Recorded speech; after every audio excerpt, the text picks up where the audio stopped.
that bar. That extra gear, that first 3 steps. Huge strides in the performance. That I might not be the player I am today.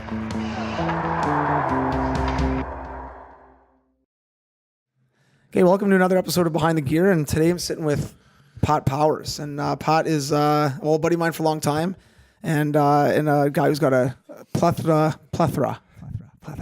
of knowledge in hockey. I mean, obviously as a player and a coach, and as a father now with the young guy who's kind of just starting out.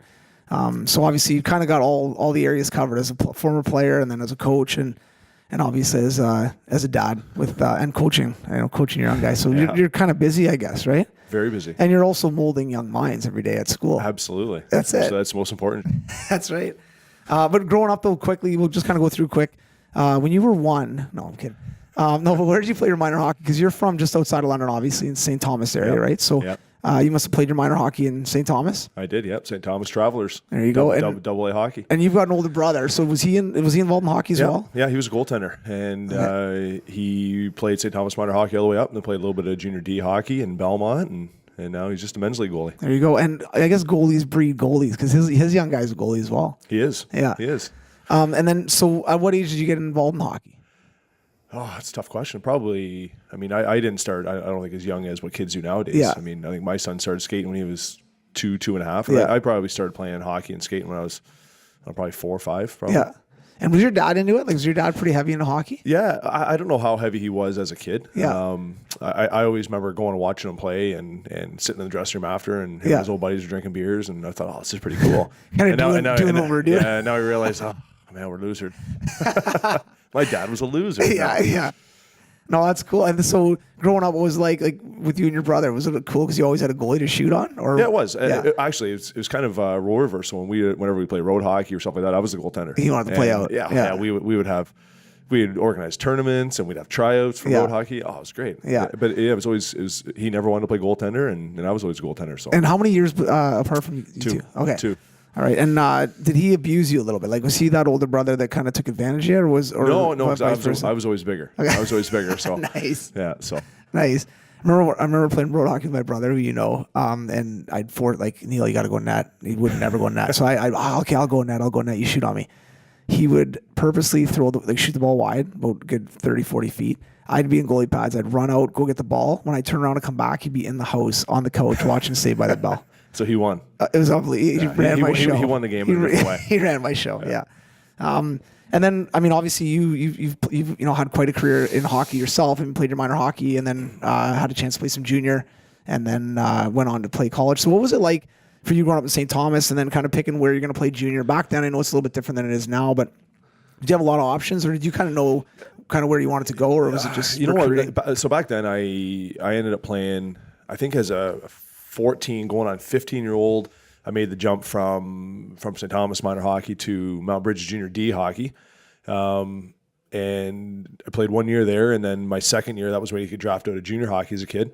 So I tried out for junior B hockey in Strathroy, and didn't make it that year. So I went back to junior D for another year, and then was lucky enough to catch on with Strathroy junior B the following year. That's when it was the old Strathroy Blades, and then lasted there for a little while, then ended up in Petrolia playing for the Petrolia Jets, and then I was lucky enough in my second year there to have Mark Hunter take over about halfway through the year. So so I played with a couple of former NHLers, or a couple NHLers, Bobby Gould and Mark Hunter, and I played actually for Jacques Beaulieu in Mount Bridges. Oh, no way. So I mean, it's obviously quite a small hockey world, and then from there I went on to play university hockey for another NHLer, Alan McAdam, who was a Bill Maston Award winner and stuff like that. So I've definitely had some good role models, and they've definitely helped me along the way. And I was always kind of a marginal player along the way. I got by on hard work. Definitely wasn't skill or anything like that, and kind of fought my way through junior hockey, and then I kind of found my niche when I got into playing kind of pro hockey down in Tupelo and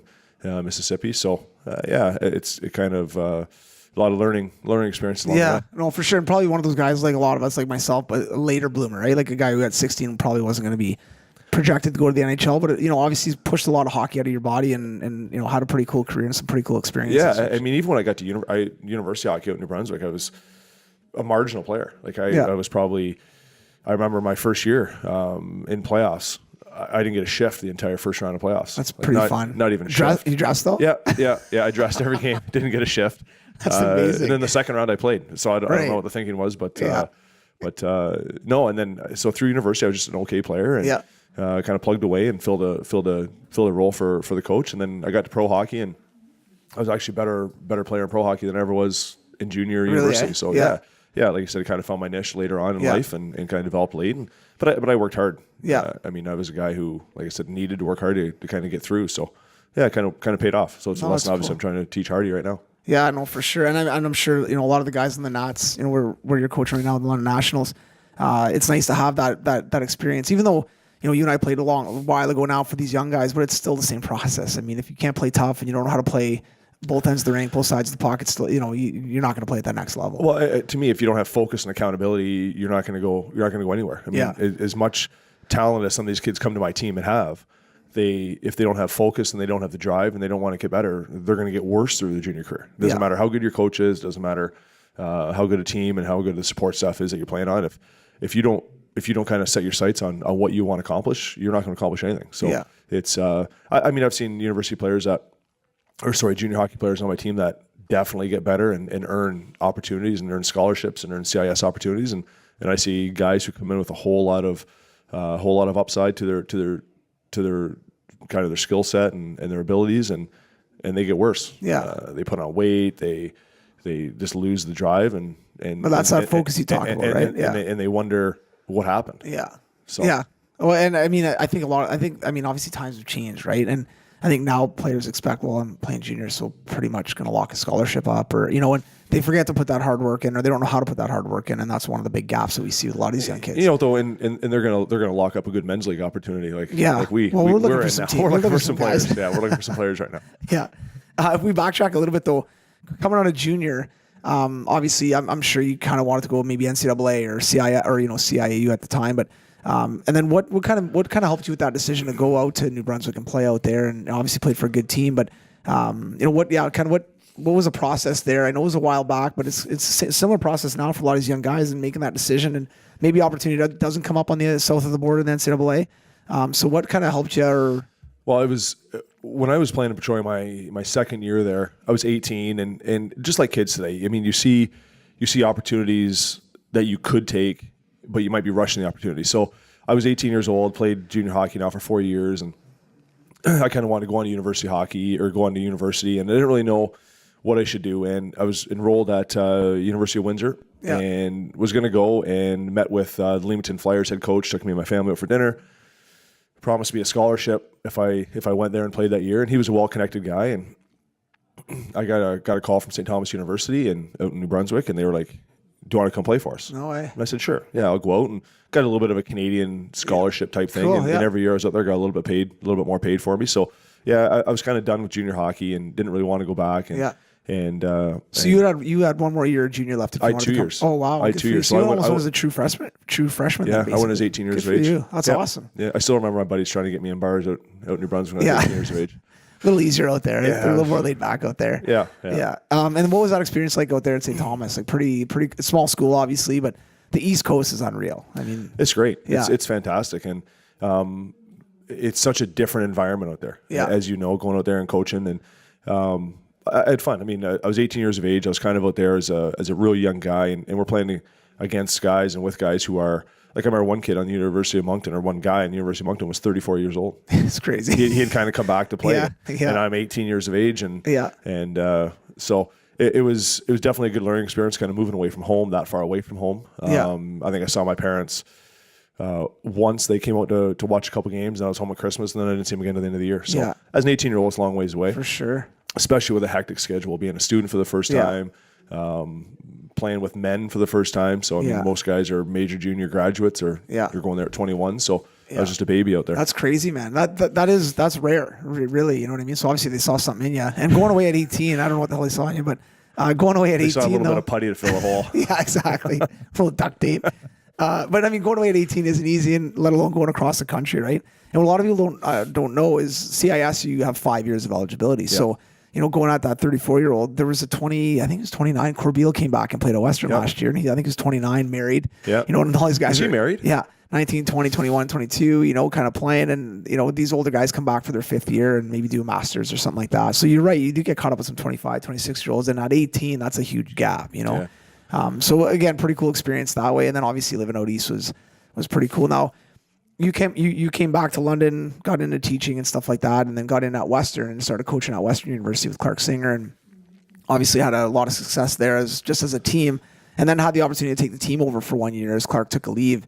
What was that like going from basically a player to then starting to coach? I know you coached a little bit of junior before that, and then got in with and then coached with Western, but going in and basically you were a head coach in junior for a bit, then going in as an assistant and then taking that program over. I know it's a bit of a bumpy ride, but what was that like going, kind of changing your mindset from an assistant coach to a head coach back and forth a little bit?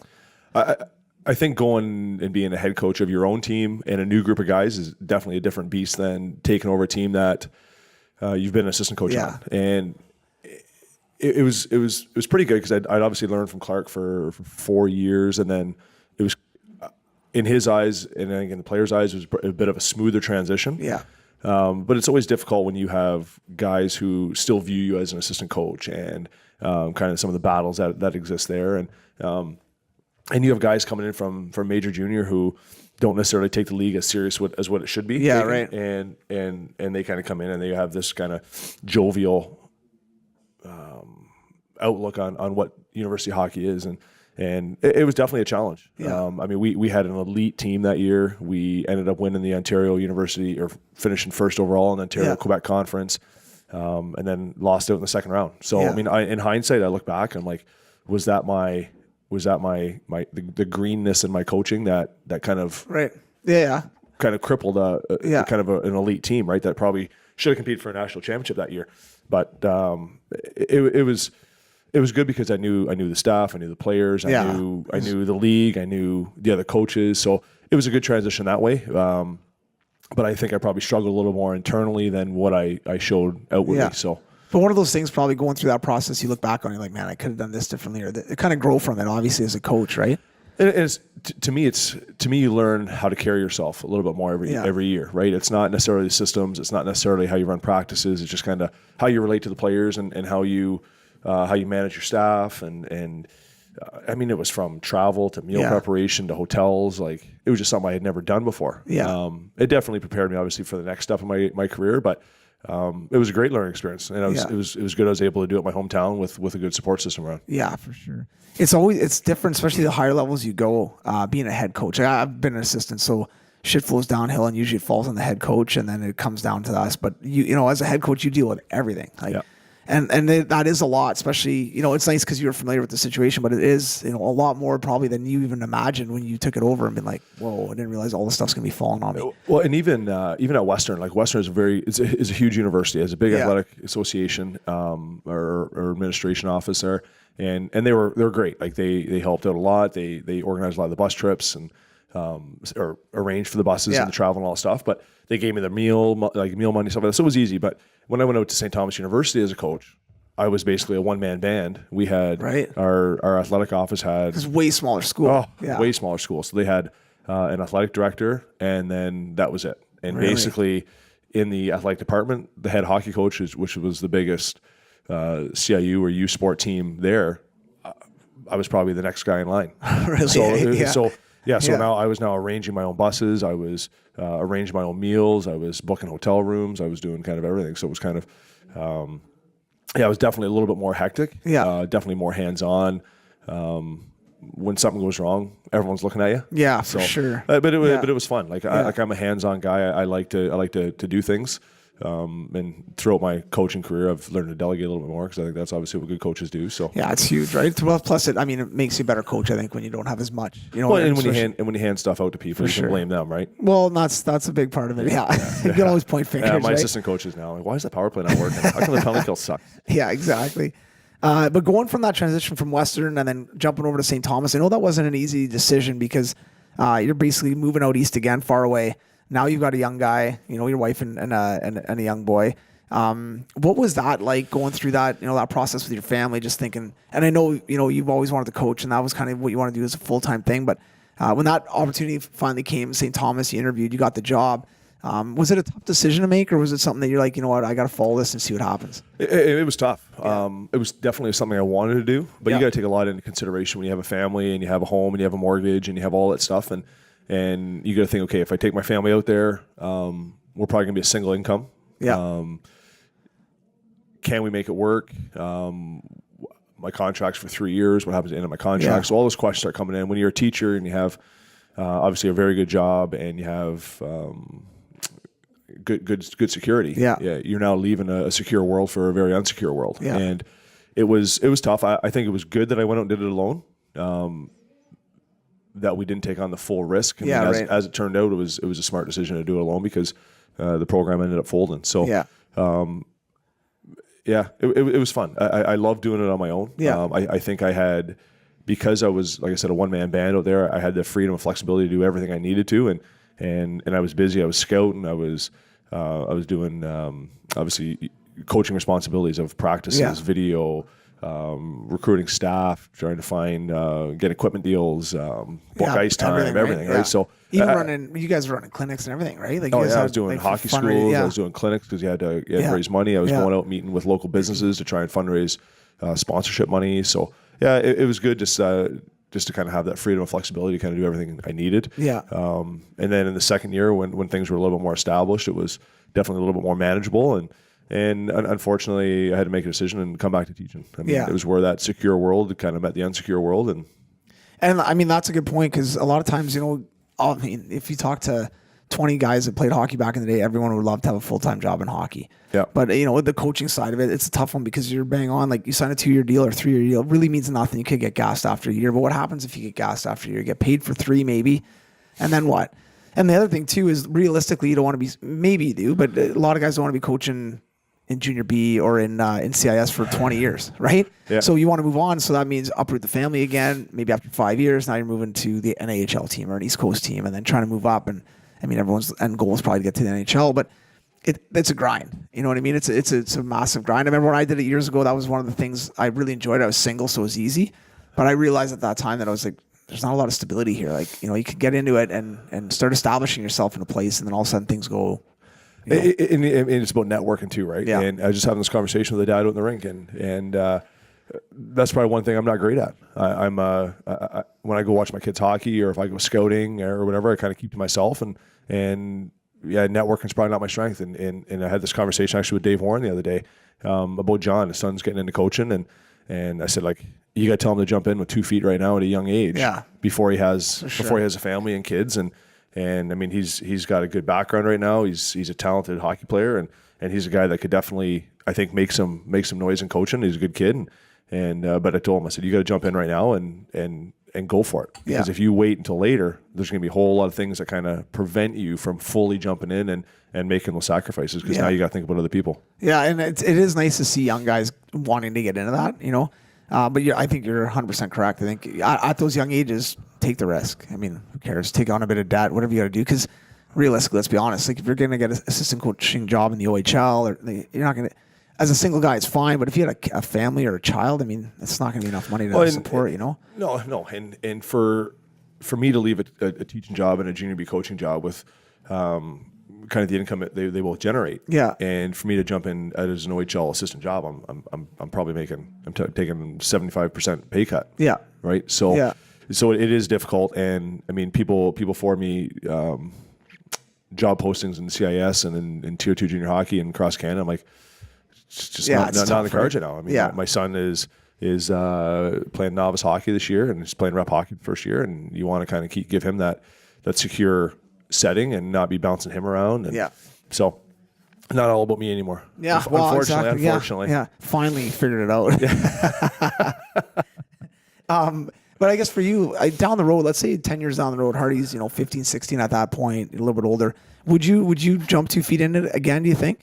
Like, would you look at it again? Well, and that's the thing. Like, hockey is a fast moving world, right? Yeah. If you get out of it, it passes you by in a hurry, and I mean, there's so many qualified young coaches, and that if you kind of get out of coaching for a little while, the game passes you by, and now you're a relic in the coaching world. No, it's true. Yeah. So I don't know. It's something that I would definitely love to jump in and have a full-time job if I retire from teaching. but I mean, we'll see what time brings. Yeah. I mean, I gotta kind of stay in hockey here, and Yeah. and obviously I wouldn't mind kind of getting into coaching AAA hockey here in the future at some point, and Yeah. and seeing. Oh, you're gonna love. Seeing. You're I gonna- mean, it obviously depends on Hardy and, Yeah. kind of what his aspirations are and what his skill level dictates and work ethic dictates. So, but no, I'm coaching. I'm enjoying coaching junior B, and we got a good program here. So it's definitely kind of fills that void of what I like, but would I like to be doing it full time? Absolutely. Yeah, I mean, no, for it's sure. it's the more you can jump into it, the more success you can have, Yeah. the more ownership you have over it, right? Yeah, and I mean, right now, I guess you got to kind of have the best of both worlds. You get to coach, pretty much full time. As far as the junior B takes up a lot of your time, but you still have a good job, good income. You're right around, around home, around family and stuff, which is always nice. If you do end up getting into minor hockey, I think you're really gonna love it. Can't wait to deal with those parents. It's gonna be amazing. No, but I mean, with someone like yourself who's got a bit of a background playing and coaching and stuff, you can set the ground rules pretty quickly. And we'll get into minor hockey in a second. But before that, right now you're coaching junior B. Obviously, you had a tremendous amount of success in the last bunch of years with championships and winning the league and going to the final. Like you guys have had a real good run. What's some of the keys to that success as far as every year you got new players, right? You got your good core, obviously, but every year you're adding new young guys. You're adding maybe some older guys that are coming to university or college in the area. They're going to jump on. So you do have a different mix, different vibe on your team, different skill set. But what's been one of the core or a couple of the core values that have kind of helped you guys have success every year? To be honest, my first year was quite tough. Yeah. Taking over a team from a different coach who had a different coaching philosophy was quite difficult, and we ended up having success. I think, not sure how, to be honest. Out of spite because they hated you. Out of spite, yeah, probably because they hated me or whatever. But no, I mean, I like to set certain ground rules. I like to make sure the guys are accountable. I like to. I like to set my dressing room up so I have veterans and rookies kind of intermixed and not kind of sitting next to each other, like veterans sitting next to veterans and stuff like that. I like to try and mix it up and make sure that there's a good captain. I like to make sure my coaching staff is approachable. I like to make sure that my coaching staff is prepared and is teaching kids what they need to learn. I want to make sure there's a consistent voice coming from not only myself but from my staff and if I do interact with parents, I make sure that same kind of focus and vision is relayed to them too, so they kind of know what is going on and what I expect out of their kids when they show up at the rink every day. So I demand my kids work hard, whether it's my star player, whether it's my role player, whether it's whatever. But I think the success has come because we've been able to have a deep team. We've been able to roll kind of four lines for 85-90% of every game. Yeah. And I think that pays dividends in the playoffs, that we're kind of able to outskate and kind of outplay teams because my role players have played. Yeah. And it's I think the guys appreciate it. I actually had this conversation the other day with someone not associated with my team, and I said, I don't think a London National will ever win the scoring race. And I just, as long as I'm here, because I don't march one guy out time after time after time. Right. And so I think that's a benefit of our program. Yeah. Players might not view it that way. I know guys like team success, but also like personal accolades. So it kind of is what it is, right? Like that's my vision. I think for us to win and continue to have success, that everyone needs to develop, and they only develop at nice time. But even at the high end, like you look at the NHL, a lot of times that leading score sometimes isn't on the best team. And you look at some of the best teams, it's kind of diversified through 5-6 guys that are contributing. Always one or two guys stand out. Your superstars are going to be your superstars, just like at your level. But I think the more that you can have secondary scoring and stuff, the better your team's going to be. So if you have a deep team, and even those role players are maybe not that good at the start of the year, don't know the role at the start of the year, but they buy into it, that's going to change your outlook of your team in the playoffs. Well, and even right now, we've got some younger guys on our team that came from major midget, minor midget, and you watch them, and we keep them because you see the tools that they have. Yeah. And then you see them in an exhibition game, you're like, we got a lot of work to do. Yeah, for sure. Let me see some bad habits, some whatever, but it's good. Like a lot of times people will say, well, why would you want to play for a top team and not get top minutes? I'm like, well, if you're playing against better players in practice every day, and they're demanding that you're a better player in order for you to succeed in a certain drill, and you're playing with better players in games, and they're demanding that you elevate your level of play shift to shift, then to me the development model for a player to want to play within a good program is, I think it's obvious. Yeah. If you go to a program where you're allowed to do anything and everything that you want and develop lazy habits, if you want to move on to the OHL, those lazy habits are going to come through. Yeah. Oh, for sure. Yeah, no, and I think that's a great point. Now, when you're looking at players or your scouts or buddies of yours are recruiting or call you, hey, I got a guy who's really good. What are some of the key components that you want your players to be made up of? So let's say we just talked about skill, for instance. If you were watching your development camp or your tryouts and you're looking at guys, what are some of the key skills for you that kind of pop out at this level where you're like, hey, this is why I want these guys, or this is what I'm looking for? Well, definitely explosiveness. I mean, I want these kids, like, I want them to be able to skate. And I want them to be able to handle the puck. I want them to be able to fight through traffic. I want them to be able to dig for a puck. I want them to have a positive attitude on the bench between shifts. I want them to kind of spur on their teammates and things like that. So, I think today's time and age, every kid has skill. Yeah. And I just think it's the intangibles of the fact that they're willing to work hard. And if I have a skilled kid who's willing to block a shot, some skilled guys don't want to block shots. Yeah, for sure. So, yeah. I mean, sometimes I hate it because sometimes I lose some of my best players to broken hands or what have you. But to me, it kind of that message kind of ripples throughout the entire team. But I got a call from a coach in the Ottawa area. Kid played in the CCHL, and kid was coming down here to go to school, and I asked him kind of what he was like as a player, and he's like, well, he goes, he's a great person. He goes, he would have probably been our assistant captain or our captain this year. He's going into his third year. Guys love him in the change room. Real good team guy. Will do anything for the team to win. And I said, I'll take him. Yeah. And I mean, obviously he's a good player because he's played 2 years of junior hockey in a top tier 2 league in Ontario. But just to hear those things. Yeah, those are huge. And right? I'm just like, I'll take him. I don't even want to see him. I'll say, I'll take him because you can never have enough leadership in the dressing room. Yeah. And I think if your leadership group works together to form one leadership model, I mean, there's different types of leadership, and you don't want leadership kind of taking the team in the dressing room 3 different ways. So, I mean, with staff and players kind of working together and form that leadership, those leadership skills, I think, are to kind of circle back to your question. I mean, it's just about the leadership skills that I look for. Yeah. And if we have a young kid like we have this year, and he's a little bit of a lost soul on the ice in terms of what I expect out of him, I want the leadership group to be able to tell him that same message on the bench between shifts and say, hey, listen, this is what we got to do, right? So skill is one thing. Being able to skate, handle the puck, I think 99% of the players today can do that. It just comes down to me, work ethic, and just being a good teammate. Yeah, and I think those are big things that a lot of coaches kind of sometimes overlook. And they see the skill in practice or at tryouts, and anybody can put on a good show for 48 hours or a week, right? But when you get in the grind of things, or 2 games in 3 nights, and it's a battle. I think then a lot of those true colors come out, right? And well, we've had, I mean, me and you have had lots of conversations about players, like local players. Yeah. And I think, and there's been players that you've kind of said, just be a little bit wary of them or whatever. And there's been players that like other people in London have said, stay away from that guy or whatever. And everyone does it. Everyone has their own issues with different players that they've dealt with, whether it's a parent issue, whether it's a player issue, an attitude issue, what have you. But if I think that my leadership group is good enough, I will take a risk on a single player or 2 players and say, we can help that kid in a different way. Yeah. So that kid can help our team win. I can help that kid. And you got to look at it and you say, can I win without that kid?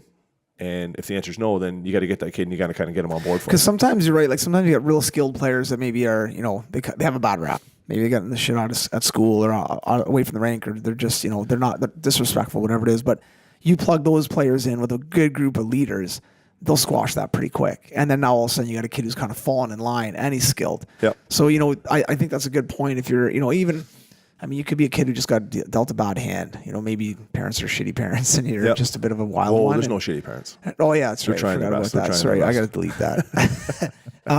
No, you're right. Everyone's trying to be a parent, but sometimes you're not that good at it. And sometimes I'm not that good at it. It all depends. But I think, sometimes these kids are dealt a raw hand, but they're talented, man. They're really good. And, for coaches to say stuff like that, where, no, I'll take a shot at a kid like that. But if you got a bunch of leaders that are wingnuts and are, then you add that to that recipe and it's going to be a disaster, right? On the opposite will happen. If you have a good leadership group, they can pull these guys and kind of on side and help them kind of, obviously be better players and, like you said, better people, which I think is huge, One thing, we'll get into minor hockey here a little bit, but do you help, because we all work on skill. We teach skating, we teach puck handling, we teach all this stuff as a coach, as a skills guy, it doesn't matter. Do you work on leadership with guys? Because I think that's one area that a lot of coaches don't focus on at the minor hockey level, and teaching kids how to be leaders. Not everyone's going to be a leader, but everyone can have certain leadership skills, especially on a team atmosphere. Do you guys go through that a little bit with your assistant coaches or you and talk to your leaders or kind of give them some advice? Like, for instance, played a bad game. Hey, listen, I'm not going in today. You let these boys know, or you talk to these guys, Well, I mean, I ask guys who I view as my leaders, I'll ask them their input throughout training camp, just for their opinion. And I make it clear, and I'm like, listen, you're not the one making the decision. So if it ever comes back, you're not the one making the decision. I said, I'm just kind of gathering input, and I use that input to formalize my final decision.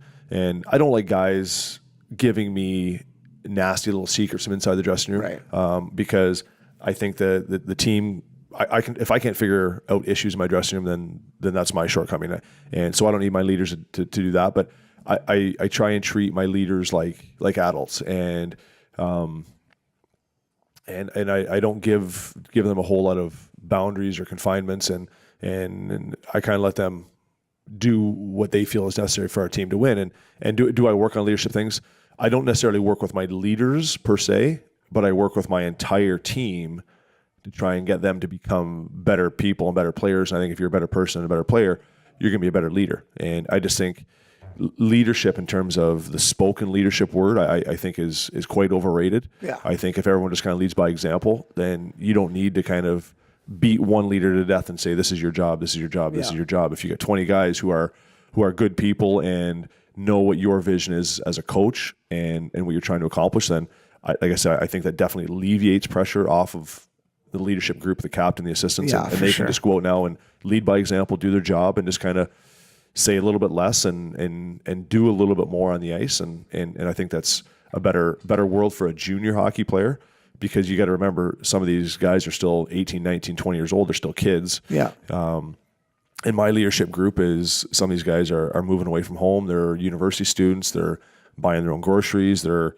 doing a lot of different things that I don't want to put too much stress on them to say, this is what you got to do. This is what you got to do. I want you to discipline this guy. I want you to make sure you get this message to this guy. So, I mean, do I work on leadership? Like, I don't give them a list and say, this is what I expect of my leaders, but I have a meeting at the start of the year and I say, these are kind of the team rules, and my leadership group is already named at that time. And I just say to them, like, listen, just help me. You got to help me keep these guys following this mindset. That's all I ask them to do. And I might lean a little harder on my assistant captains, might yell at them, make an example of them every once in a while, but I'll follow up with that afterwards and say, hey, listen, this is why I did that. Yeah. And so I think they understand it, but yeah, I mean, we're not going to do leadership class by any means. No, but I think that's, and even I think like one thing you said about the communication, like talking to players, man, we've all played for coaches that don't talk to players, or maybe they only talk to the high end guys, right? But even just talking to your players a little bit, or getting feedback from that fourth liner. Hey, how was practice today? Hey, did you like that drill, or whatever, right? I'm just going to tell you, the drill is great. You're an awesome coach. But even just having that, just having that dialogue with these guys, now all of a sudden they look at you, because we all have gone through it where that coach is that peer, and you're kind of intimidated, and then but having that dialogue, all of a sudden it's like, hey, he's human, and then you get that little more comfort, right? And everyone feels a little more comfortable. Well, and I think they know too, when I explode on them in the dressing room between a period and a bad game, or kick the garbage can. It's usually a fan. And I don't mean a fan in the stands. I mean like a wind-blowing fan. They know that, hey, listen, coach was talking to me the other day, he's joking around with me in practice. He's a good guy. Yeah.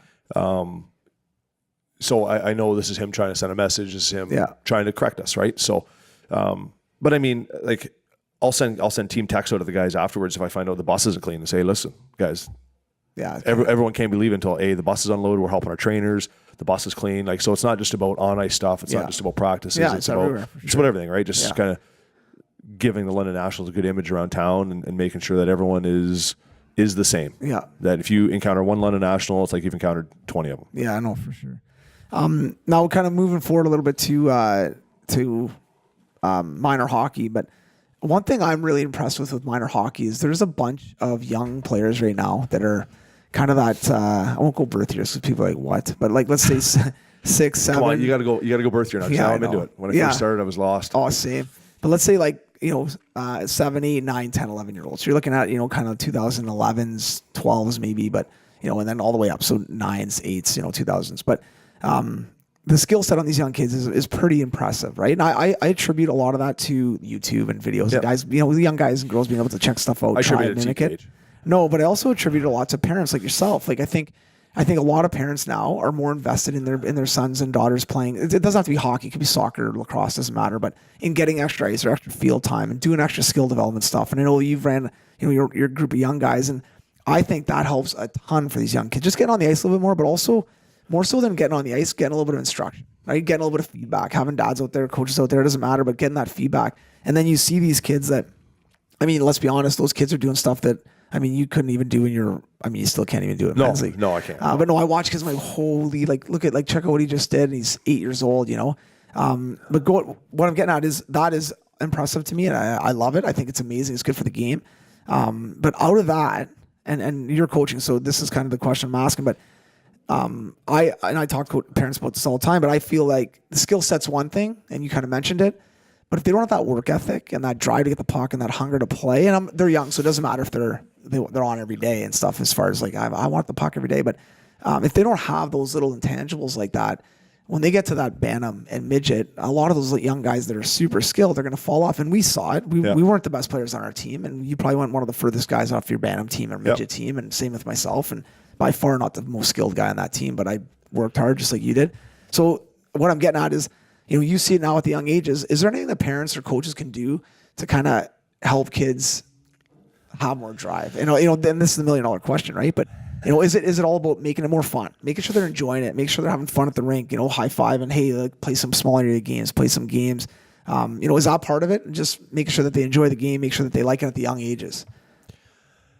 Yeah, the message I give to Hardy every single time is like, I don't care if you score goals. I don't care whatever you do. I said 2 things I want. I said, I want you to be a good teammate, and I want you to work hard. And I said, I want you to be the hardest worker that you can be. And I said, I don't want you to be the best player on the ice. I said, I just want you to be the hardest worker you can be. And I think if kids work hard, they're going to have success and they're going to have fun. Yeah. And I said that message to my training camp the other day. I said, guys, I'm going to give you the same message I give my son. I said, I expect you to be the hardest worker on the ice. And I said, if we have 20 kids who go out there with the mindset to be the hardest worker, you're going to have success. And with success comes fun. And that's a simple message I give to Hardy. And Hardy comes off from hockey sometimes. He's like, I didn't score any goals. I'm like, I don't care. I said, you worked hard and you had fun. And I was actually proud watching him out here at your hockey camp, and because a dad came up to me like, can you go down and tell my son to work as hard as your son? Yeah. So I was like, no, he does go, man. I was like, the message is getting through to him too. So, because he's not the best skater, he doesn't have great hands, but I think he works hard and he has fun out there, and I see him smiling and stuff like that. So I know he's in it for the right reasons, and in terms of what parents can do is you got to read your kid. Yeah. And some people are like, why is Hardy on the ice so much? I'm like, well, because he wants to be. Yeah. Like I don't push him. I'm not saying you're going to this, you're going to this. I'm like, do you want to go to this? He's like, yeah, I do. Okay, we'll go. It's funny you say that. I've had a lot of, there's other kids that are older, Bantams, midgets, right? And on the way up, they've been around, they've been hockey school, shooting on goalies, whatever it is. And a lot of the parents are like, oh, man, these kids are on the ice all the time. And I know these kids. I'm like, they want to be on the ice. Yeah. It's no different than some of these kids who their parents drop them off the golf course and they play 36 holes. Totally. Well, yeah. You're not beating them up with golf. They want to be at the golf course all day. And not a lot of people are saying, oh, he's playing too much golf. No. But hockey's such a competitive thing in Canada, especially here. It's a lot of jealousy. Everyone's like, why is he on the ice all the time? And I'm going through it now too. I've got two young kids, and I'll ask them, do you guys want to skate today? Like, yeah. Or they'll ask me, Dad, can we skate? And I'm brutal. The other day I brought them out. They had legit road hockey sticks. The blade was this big. Okay. And I taped it just to kind of camouflage it. Hashtag CCM. Are they going to see this or not? Yeah. Hey, boys, need some sticks for my kids. But literally in one of my stops, one of the other coaches like, Blazer, like, are you serious, man? They're this thin, pucks are jumping over their sticks. This year they came pickle jabber. Didn't we call those pickle jabbers? Yeah. This year they come out and Hallie's like, hey, Dad, my skates are a little tight. Okay, just bang the heel against the ground. Did them up for like 2-3 days. Stuck them in the oven at home. Yeah. And then she's like, Dad, they're really, really tight. I'm like, you wear your Crocs and they're tight. Worst dad ever. Finally, I got him. I might have an extra pair. No, it's all right. I got him a good secondhand pair. We're good. Why don't you just give them those ones that like expand? Yeah. The Canadian Tire ones. Yeah. But what I'm getting at though is, my kids aren't heavy into hockey at all yet, but they do like it. They do want to skate. They like soccer. Hey, can we go to soccer? Yeah, no problem, right? But I think that's the one thing. If you're tugging the kid all the time and trying to get that boy or that girl to come to the rink, then there's issues, right? If that player wants to play, then let him play. You know, Absolutely. and I'm big on that. And I know, like, you know, for Hardy and that group of boys, you know, you guys got a real fun group, but they do play a lot of other sports. They play lacrosse, you know what I mean? They're playing hockey, obviously. They're playing ball hockey. They're doing other Play a things. little bit of that are- soccer. Some of the guys play baseball. So Yeah, and it's, you know, I think the big thing at young ages for parents, like young parents, like we are, well, we're old, but our kids are young. That's we Different need, story. yeah, we need to help these kids become better athletes. I think overall, right? And you know, though, it's funny though. You run out of time for some of the basic things. for sure. And I don't mean like our personal lives. I mean like Hardy's still learning to ride a bike. Yeah. Right. Like can he Well, play that's- hockey? I mean, that Absolutely. comes down to can he play parenting. lacrosse? That comes Absolutely. down Like to he's a parenting. smart kid. But so you see some of these other kids, you're like, man, that kid's been riding a bike for like 4 years. Yeah. Right. But Yeah. he can't skate. He doesn't know how to play lacrosse. Right. So I mean, now everyone, I think we're in a society that is so filled with like infatuation of one or two things, and then Yeah, like, yeah. I mean, soccer's becoming a year-round sport. Well, not becoming. No, soccer. you're Well, right, soccer, though. hockey has been considered a year-round sport now for quite a few years, back since when we were kids. And I mean, now soccer's becoming that If you way. go to that dome, the BMO during the winter, Jammed. Yeah, they just put 2 more fields on And there. you look at the city of London, they turned Silverwoods into a dry ice pad or dry pad for the winter, and they're doing lacrosse development there. Yeah. Right. So now lacrosse is getting into be kind of a year round thing, and so it's hard. I mean, kids want to do a lot of things, and you don't want to limit what your kids do. Yeah. So I mean, Hardy this winter was asked to be on an indoor soccer team, and he's like, you know what, I don't want to. Yeah. So he's now starting to form opinions of what he wants to do because of the experience he's had as a kid. Yeah. So, which is good, right? Yeah. So and I think like going back to riding a bike, I mean, realistically, is there a timeline? Like, I don't know. I don't think there's a timeline on that, right? Like, but I mean, parents look at you like, oh my God, he can't ride a bike. Who gives a shit? Yeah. Guy can throw a lacrosse ball 45 yards. Like, you know, and so I can, think and I can run like hell behind a bike now too. yeah. But I don't know, but that's part of it, right? And Yeah. I think you know, going to the sports that even at these young ages, like 7, 6, 7, and 8, how hard is it as a parent? Because I'm not into anything competitive yet, and you've gotten into some competitive stuff. Yeah. But how hard is it as a parent to shut out the other parents and just kind of focus on what's best for you and your family, as far as not getting caught up with like, oh, we got to go to that tournament, that spring team. Oh my God, they're skating here. Oh my God, they're playing lacrosse here. Like, you got to do all these other things, and a lot of parents get caught up in that, and they're next thing you know, they're shelling on money, they're driving everywhere 7 days a week, and it's intense. So how do you manage that a little bit as a parent? Because I think it does get too much sometimes, right? Yeah.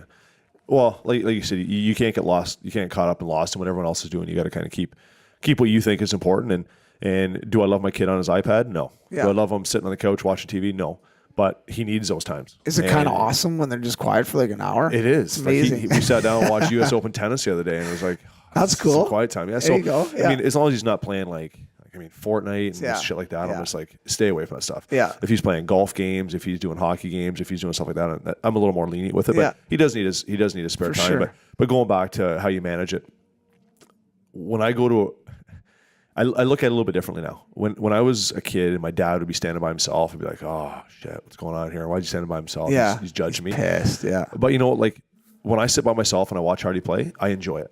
Yeah. When I sit with another group of dads, that emotion becomes contagious. Oh, it's brutal. And you find yourself like saying things you normally wouldn't say. Yeah. So sometimes I got to kind of lose the dads and just go stand by myself so Yeah. I can kind of enjoy watching him and kind of look at how I can help him. Yeah. And so, I mean, some dads are so emotional. Some moms are too. Oh, So some moms are for too. sure. Like in For lacrosse, sure. I thought hockey parents were bad until I got Hardy involved in lacrosse. Yeah. And holy smokes. Intense, eh? It's intense. Very and intense. I think like I look at it this way. I look at it as we all love our kid. And we all want what's best for our child. There's no doubt about it. So if your kid's getting shortchanged or not playing or playing bad, you're gonna have emotions on that. But now you, just like you said, if you're around 3 other dads, like, hey Pat, Hardy hasn't been out in a bit, eh? I guess he must be getting sad. And you're like, I didn't even notice. And then now all of a sudden you're like, oh my God, he's not. Oh yeah, Johnny is playing above. And then now you're getting fired up. Where had you sat in the corner with your Timmies, you would have been, it's not that bad. Whatever, miss a shift, no big deal. Yep. But then you get that, it kind of gets everyone kind of ramped up. And that's how you see, especially minor hockey, which you may get into, you are coaching this. You're coaching on the bench, you're doing the best you can, helping all the kids out. And up there, 4 parents are talking about how bad this whole thing is, how those kids never get played. You're sitting their kids in the last minute of the game. And then good coaches like yourself, you're like, I'm not doing this anymore. It's ridiculous. Yeah. Like, and that's I think where minor hockey, minor lacrosse, whatever it is, that's where it gets such a bad stigma, Yeah, and I had this conversation with another dad here today who has an older son who plays AAA hockey, and he was just kind of telling me about coaches that his kid has had, And I understand the push for a non-parent coach at times, but sometimes I don't think it is the best move. Well, not if they're not qualified, yeah. I think a parent coach who shows passion for the group is important. I think a parent coach who shows just passion for their own kid is bad. But I also think a coach who's just coaching because they want to be involved and they don't have really anything to provide, I think can be very detrimental to those kids' development. So I mean, I hope associations don't take on that mindset of saying once Pee Wee hits, it can't be a dad, because I mean, if there's other qualified dads of Hardy's age group as we move through, by all means, coach. Yeah. But if they're not going to give me a team or you a team when Maddox gets older because you're a dad, I think that's the wrong decision, right? Yeah. So you can't exclude all parents with one, paintbrush, right? I think there's always going to be exceptions. You know, if you got a parent that, like you said, is passionate about the team, really cares about the rest of the kids, and obviously his own kid, but and is unbiased with his own kid, because we all have a bit of obviously a soft spot for our own child, and we want to see them succeed. And sometimes it goes the other way. Sometimes that coach is a little bit harder on their kid than they are with the other kids, right? No, but even on the bench, you know, he's your whipping boy because he's your kid. So there's a bit of a catch there, but at the same time, if you have a real qualified father who can coach at that level, it's lacrosse, soccer, doesn't matter. Is that not better for the entire team rather than putting somebody in there that's not qualified, never played, maybe, or is not a very good coach? And you're paying money to support a non-parent coach too, right? Like it increases the team fee, right? So if you have a qualified dad, let him do it. Yeah, no, it definitely can help all around for sure. But I mean, if I think it's tough for us sometimes to talk about hockey because we're in hockey, we coach hockey, we've played hockey. So if it's football, and it may be different for us because we're not well versed in football. So all of a sudden we're watching these, coaches coach, and if it is a parent coach that we don't like, then we're gonna have different views on that a little bit, right? And then maybe we want a non-parent coach because we know that Johnny's son's a quarterback, my son's a quarterback, and my son's not going to play because Johnny's going to play his son more. You know what I mean? Your son probably won't be able to throw over the offensive line, though. He's going to be lefty. We're changing him over to lefty, tying his right hand behind his back. He's going to be a pitcher too. But it's like lacrosse, right? I mean, right now, like I don't know anything about lacrosse, and watching the lacrosse coach, some things I don't understand. I'm like, what's going on there? And then I ask him afterwards. He's like there was one game this year where Hardy didn't get a whole lot of floor time. He was the minor on a minor major mixed team. Right. So there was a game. It was like, I don't know, 13-5 or something like that. And so you guys pumped. We were winning. Yeah. And some of the they kept kind of playing some of the better kids, and I was kind of like, so after the game, I just asked the coach a question. I said, like, what was going on, and like floor time there, and he's like, well, we had to beat that team, but because that team was so low ranked in Ontario, we had to beat them by X amount of goals for it to count positively in our ranking. We could have beat that team, but if we didn't beat them by 10 goals, then it counts negatively against us.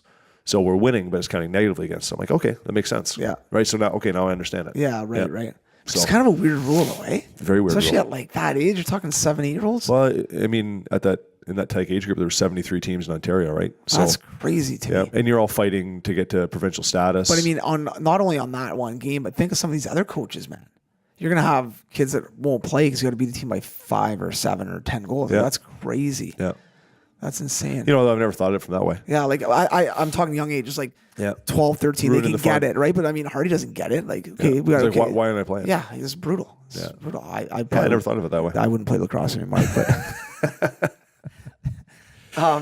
no, I mean, and kind of going back to this, the minor hockey thing. One more thing on leadership with the minor, like when you look at a group of like the group of guys that you have skating, or the group of kids that you're coaching, can you clearly identify just with them at the beginning, watch them play and interact and stuff like that? Can you clearly identify some kids that have those natural leadership skills, and then some of the kids that are more followers? Like it's pretty easy to identify even at young ages those, and not saying they're going to be good leaders or bad leaders, but they just have that leadership personality. They kind of take control a bit. Well, it's unbelievable how just nature takes over, and how that hierarchy is just naturally comes to be. Yeah, and you see some kids that kids are drawn to for one reason or another, and you can't necessarily say, because you're not around them all the time, right? Like these kids running around, they're running around an arena, and sometimes they're 40 feet apart because one kid's faster than the other kid, and you don't understand why the hierarchy develops, but it does. Yeah.